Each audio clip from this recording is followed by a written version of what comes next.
मध्य प्रदेश के मंडला जिले के जनपद पंचायत मंडला के अंतर्गत प्राथमिक शाला खुड़िया में देखने को मिली ये अजीब तस्वीर। स्कूल भवन बदहाल होने की वजह से मंच पर लग रहा है स्कूल। आपको बता दें, मंडला जनपद के अंतर्गत ग्राम पंचायत खुड़िया के कटंगा टोला में प्राथमिक शाला स्कूल भवन जर्जर होने से गांव के मंच पर लग रहा है। प्रभारी प्रधान अध्यापक राजेंद्र कुमार परते ने कहा कि हमने कई बार मौखिक और पत्राचार के माध्यम से अपने आला अधिकारियों को सूचना दी कि स्कूल का भवन जर्जर हालत में है, लेकिन आज तक कोई कार्यवाही नहीं की गई और ना ही कोई भवन दिया गया, जिस वजह से मंच पर ही स्कूल लगाने को मजबूर हो गए हैं। संवाददाता टीकाराम चौधरी की रिपोर्ट। पूरे परिचय से बताएं कौन सा है। मैं राजेंद्र कुमार परते, प्राथमिक शाला कटंगा टोला खुड़िया पंचायत के अंतर्गत आता है। ये ईजीएस भवन है जो 97-98 में जो संचालित हुई थे शिक्षा गारंटी शालाएं, वो वही बिल्डिंग है। ये बिल्डिंग जो है बहुत जर्जर है और इसकी छत जो है ये नीचे गिर रही है। इसको हमने गर्मी में वो जो प्लास्टिक कोटेड आता है उस पर करवाया भी, लेकिन ये जो है गिर गई थी एक बार पहले ही, तो वो जो है डाउन है, मतलब बीच में पानी जो है रुकता है, इसके कारण जो है छत गिर रही है। और हम जो है यहाँ लगाते तो नहीं है, लेकिन अभी जो है बारिश आज थोड़ा सा रुका हुआ है, इसलिए ये लाना ले जाना करना पड़ता है। तो नहीं तो हम मंच में लगाते हैं स्कूल। और शासन से ये भी आदेश हुए थे कि आपको जो है जर्जर भवनों में स्कूल संचालित नहीं करना है। पर हमारे पास ये समस्या आती है कि कोई जो है अपना मकान देता नहीं है और मंच में लगा रहा है, तो मंच भी छोटा पड़ता है। 24 बच्चे हैं फिलहाल, और इसलिए जो है हमको यहाँ पर मजबूरी में बीच बीच में जैसे डॉक्यूमेंट्स वगैरह हमको चाहिए होता है तो हम आके देखते हैं। बाकी दूसरी जगह स्कूल भी लग रहा है। मंच सर, ये विभागीय आदेश हुआ था कि मंच में तो नहीं, अपनी वैकल्पिक व्यवस्था की जाए, ऐसा करके आदेश हुआ था, इसलिए हम मंच में लगे। और कोई साधन नहीं है सर, हमारे पास कोई अपना मकान देता भी नहीं है। सर, जान का खतरा तो है सर, क्योंकि ये बिल्डिंग जो है खड़ी ईंट से बने हुए है, जो पोली दीवार होती है पहले जो बनी थी कम पैसे में। और हमारा जो है रसोई जो यहीं पर है, क्योंकि हमारे पास कोई साधन नहीं है, इसलिए हमको मजबूरी में यहाँ बनाना पड़ता है। और बच्चे भी साइड में बैठ जाते हैं।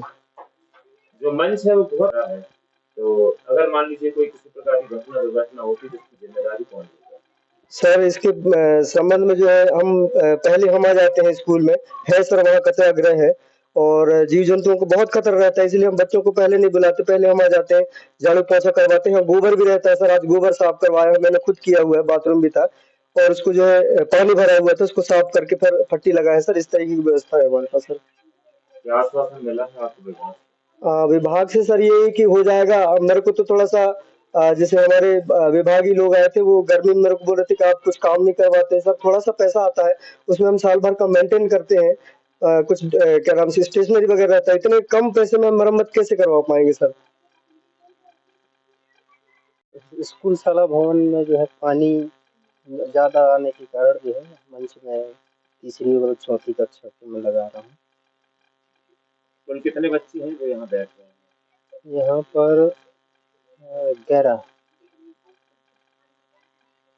कब से लगा रहे हैं सर यहाँ मंच में? जब से बारिश ज्यादा हो रही है सर, तो पानी की समस्या के कारण यहाँ लगाना पड़ा। भवन की स्थिति क्या है? भवन की स्थिति जर्जर है सर, और पानी आ जा रहा है चारों तरफ से। मतलब मंच में स्कूल लगाने की स्वीकृति किसने दी है? सर, आदेश डले हैं कि आप अगर स्कूल की कंडीशन ठीक ना हो तो अपनी व्यवस्था टीचर खुद कर लेंगे। ग्राम पंचायत द्वारा व्यवस्था दी गई है? जी, आप HMI सर बोले कि आप यहाँ लगा लेंगे। आप सर को भी ऊपर से निर्देश है कि आप जहाँ पर स्कूल की स्थिति ठीक ना हो वहाँ स्वयं व्यवस्था कर ले रहे हैं सर सर। क्या लगता है आपको ऐसे खुले मंच, क्या उनकी पढ़ाई का स्तर अच्छा होगा कि खराब होगा? अब सर, व्यवस्था तो कर रहे हैं, अब जितने समस्या के हिसाब से, अब स्कूल के हिसाब से तो पढ़ाई उतना अच्छा नहीं हो पाएगी।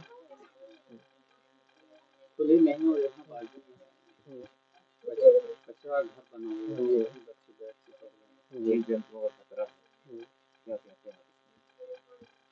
अब सर, वो समस्या तो है लेकिन अब बैठने की व्यवस्था न होने की वजह से यहाँ लगाना पड़ रहा है। आपका पूरा परिचय, स्कूल का नाम? जी, मैं प्राथमिक शिक्षक आनंद सिंह परस्ते, प्राथमिक शाला कटंगा टोला पदस्थ हूँ सर। कई ऐसी बिल्डिंग्स हैं, कमरों में सीपेज की प्रॉब्लम्स भी आई हुई है, हम लोग भी देखने जाते हैं और हम लोगों ने ये स्पष्ट निर्देश सारे विकासखंड स्रोत समन्वयकों को आज से करीब 15-20 दिन पहले जारी कर दिया था कि कहीं भी कोई ऐसा जो क्षतिग्रस्त भवन है या क्षतिग्रस्त कमरे हैं, वहाँ किसी भी रूप से विद्यार्थियों को अध्यापन कार्य हेतु ना बिठाया जाए। अब जहाँ तक आप जो बोल रहे हैं कि दीवार क्रैक हो गई है और छतों से पानी टपक रहा है, तो निश्चित रूप से इन सब स्कूलों की जो संख्या है बहुत ज़्यादा है और इन सब के प्रस्ताव माननीय वरिष्ठ कार्यालय में हम लोग समय समय पर भेजते हैं। फिर भी जहाँ भी ऐसी व्यवस्थाएं, अब समय चूँकि बारिश का है, बारिश के बाद ही कुछ वाटर प्रूफिंग और दूसरे काम हो सकते हैं, तो हम लोग ये प्रयास कर रहे हैं कि जो वैकल्पिक व्यवस्था है बच्चों को, अगल बगल में अगर कोई आंगनबाड़ी चल रहा है या सामुदायिक भवन चल रहा है, तो उसमें हम लोग बिठाने का प्रयास कर रहे हैं और